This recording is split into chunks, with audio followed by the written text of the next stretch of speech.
જિલ્લામાં આવેલા કડીના મેલડીમાંના ઇતિહાસ વિશે વાત કરીશું। કડીનો ઇતિહાસ આશરે 150 વર્ષ જૂનો છે। એ વખતમાં કડી શહેર એક રજવાડું હતું। કડીમાં તે સમયે વડોદરાના ગાયકવાડોનું શાસન ચાલતું હતું અને ત્યારે કડીમાં રાજા તરીકે વડોદરાના ખંડેરાવ ગાયકવાડના નાના ભાઈ મલ્હારરાવ ગાયકવાડની નિમણૂક કરેલી। મલ્હારરાવ સ્વભાવે ખૂબ જ ક્રોધી હતો અને નાસ્તિક પણ હતો।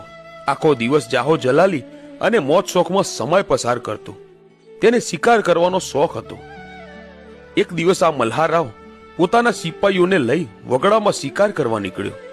રસ્તામાં રાજાને તરસ લાગી। ત્યાં એણે જાસલપુરની વાવ જોઈ। હવે કહેવાય છે કે વાવમાં મેલડીમાં બેઠા હતા અને વાવની બાજુમાં દેવી પૂજકોના ઝૂંપડા હતા। આ દેવી પૂજકોએ મા મેલડીની સ્થાપના કરી હશે। મલ્હારરાવ જ્યારે પાણી પીવા ઉતર્યો ત્યાં એણે વાવમાં આરસના કિંમતી પથ્થર જોયા અને વિચાર કર્યો કે આવા કિંમતી પથ્થરો વાવમાં શું કામના? કાલે જ મજૂરોને બોલાવી આ વાવ તોડીને કિંમતી પથ્થરો કાઢી લઉં અને તેમાંથી મારો સુંદર મહેલ બનાવું અને જો મજૂરોથી વાવ ન તૂટે ને તો તોપના પડાકા કરી વાવને તોડીને પણ આ પથ્થર તો અહીંથી લઈને જ છૂટકો।